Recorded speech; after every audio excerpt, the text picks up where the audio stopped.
अस्सलाम वालेकुम शेख, मैं आपसे, मेरा नाम दानिश खान है, मैं बीपीसीएल में एज ए कोऑर्डिनेटर जॉब कर रहा हूँ। आपसे दो चीज़ों पे कमेंट चाहता हूँ। पहला ये है कि जो याजूज माजूज का जो जुल्म वाला वाक़या है, कि जब वो जुल्म करेंगे लोगों पे और मज़लूम कौम रहेंगी, वो मोमिन लोग रहेंगे जो ईसा अलैहिस्सलाम के अंडर तूर पे चढ़ेंगे। तो इस वाक़े से हम ये इबरत नहीं ले सकते कि जालिम के लिए एक इबरत और मज़लूम के लिए एक इबरत, कि जालिम चाहे कितना भी तादाद में हो, हथियार के साथ हो और पैसा भी हो, उसके पास ताकत भी हो, मतलब सारी चीज़ें हो, उसके बाद भी वो मोमिन के ख़िलाफ़ गालिब नहीं आ सकता। वो ये जान ले, अगर मोमिन दुआ कर दे अल्लाह से, और मोमिन के लिए इबरत कि अगर वो अल्लाह से वो ताल्लुक़ बना के रखे तभी उसकी दुआ कबूल होगी, पैगंबर के मतलब उसके उसकी बात फॉलो करके। दूसरी बात का मेरे को ये कमेंट चाहिए था आपका कि याजूज माजूज जब मर जाएंगे, सारे कीड़ा लगने के बाद जब सारे मर जाएंगे, सबकी लाशें नीचे पड़ी होंगी, और जब एक मोमिन चेक करने के लिए बोलेगा, दूसरा बोलेगा नहीं ये धोखा दे रहे, ये हो गया इख्तलाफ। दो भाइयों के बीच में इख्तलाफ हुआ राय को लेकर कि हमारी राय है ये मर गए, एक बोल रहा है हमारी राय है ये नहीं मरे। तो इख्तलाफ आ जाने के बाद एक भाई तहकीक करना चाह रहा है कि हम देखता हूँ, मैं जाकर देखता हूँ उसको, और दूसरा भाई उसकी टांग नहीं खींच रहा है कि मत जा, वो उसको रस्सी ला कर दे रहा है कि अब तू, हम नुकसान से बचते हुए इसकी तहकीक करेंगे।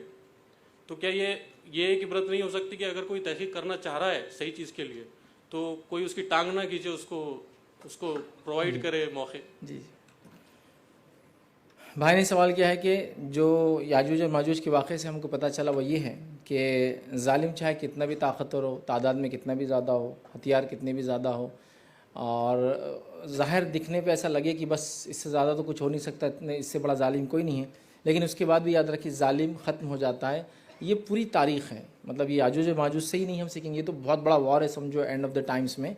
लेकिन इसके अलावा भी दुनिया में जहाँ भी लोगों ने जुल्म किया, जालिम तादाद में उमूमन ज़्यादा ही रहे हमेशा, लेकिन उनके ज़्यादती की वजह से वो कभी कामयाब हुए, ऐसा कभी कोई वाक़या नहीं मिलता है। याद रखिए, जालिम को सिर्फ़ और सिर्फ नुकसान उठाना है, जालिम हमेशा जवाल की तरफ जाता है, जालिम अल्लाह रब्बुल इज़्ज़त की तरफ से जो है अपने ऊपर अजाब लेकर आता है, और याद रखिए जालिम बर्बाद हो जाता है। लेकिन मज़लूम का काम भी है कि वो अपना काम करते रहे जो उसको हुक्म दिया गया, जैसा कि हदीस में कि मज़लूम की बद्दुआ सीधा अर्श पर पहुँचती है, इसलिए किसी पर जुल्म नहीं करना चाहिए। तो वो दुआ करते रहे, और दुआ करने के लिए अल्लाह से ताल्लुक़ लगाना उसको बहुत ज़रूरी है, एक स्ट्रॉन्ग बॉन्डिंग होना चाहिए अल्लाह ताला से। इसलिए कि जब मोमिन बंदा अल्लाह की तरफ हाथ उठाता है तो अल्लाह ताला को हया आती, शर्म आती है कि उसके हाथों को कैसे खाली लौटाए।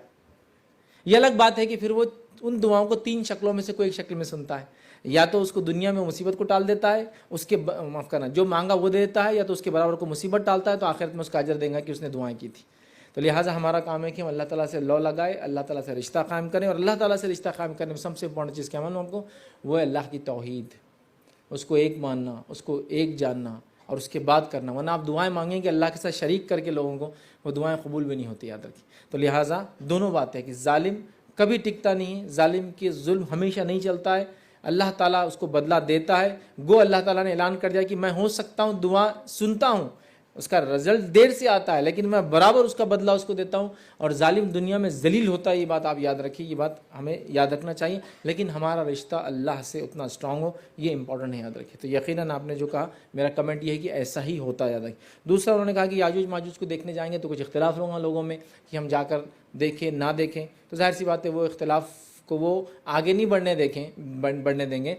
जो शख्स ये कहेगा कि मैं चाहता हूँ कि जाके टेस्ट करूँ, वो कहेंगे आप जाइए देख कर आ जाइए, क्योंकि जाहिर सी बात है अब सब फंसे हुए, सब अटके हुए, सब किलों में, सब ऊंचाई पे हैं, वो चाहेंगे, और वो शख्स जाएगा। तो भाई ने कहा कि उससे पता चलता है वो इख्तिलाफ़ नहीं करेंगे। बिल्कुल सही बात है, वो इख्तिलाफ़ नहीं करेंगे, बल्कि वो उसका हल निकालेंगे कि भाई तुम्हारा जो खदशा है, हालांकि पहले भी मुसलमानों को ऐसा धोखा दे चुके हैं, तुम जाके फिर चेक करो अकेले, और दरवाज़ा तो हम नहीं खोलेंगे, क्योंकि दरवाज़ा खोलने में रिस्क फैक्टर ये कि जैसे पहले वो घुस गए थे धोखे से, बाद में घुसेंगे।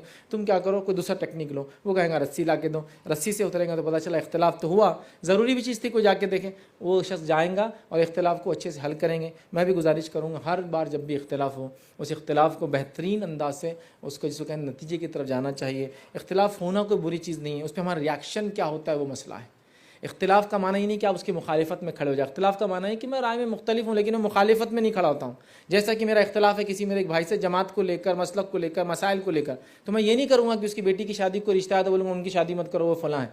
मुखालिफत नहीं करूँगा, इख्तलाफ बाकी मुझे पसंद नहीं है वो, लेकिन ठीक है आप रिश्ता कर रहे हैं, रिश्ता तो एक अलग बात है, आप करिए आगे बढ़िए, कोई मसला नहीं, ठीक है। तो लिहाजा मुखालिफत नहीं होगी। इसमें ये चीज़ भी मैं आपको डाल सकता हूँ कि याजूज माजूज एक जंगली कौम है, उसके बावजूद उनका लीडर एक, यहाँ हमारे पास है कोई लीडर आपका और हमारा, क्योंकि हम सभी लीडर है ना, मसला ये है, वहाँ उनका लीडर भी है, हालांकि वो जंगली जाहिर है, लेकिन वो जानते हैं लीडरशिप में कामयाबी है, किसी के पीछे चलने में कामयाबी होती है, किसी को बड़ा बनाना है जिसमें समझ और सलाहियत, तो फिर उसके पीछे कौम चले, ये बेहतर है। तो वो जंगली है, जट है, गंवार है, इतने ख़तरनाक है, खुखार है, लड़ाई झगड़ा कर रहे हैं, बट एक स्ट्रॉन्ग लीडरशिप है उनके अंदर, जो इससे पता चलता है। बहरहाल अनगिनत और भी चीज़ें मैं बोल सकता हूँ जो इस वाक़े से पता चलती। बहरहाल लेकिन बहरहाल जो आपने सवाल किया, मैंने बहरहाल कोशिश की जवाब दूँ। जुल्म टिकता नहीं है, जालिम ख़त्म होता है। इसी तरह अल्लाह से लो लगा के बैठिए, इख्तिलाफ में एहतियात कीजिए, और कई बातें बहरहाल इन वाक़यात से हमें पता चलती। जी, ख़वातीन से अगर कोई सवाल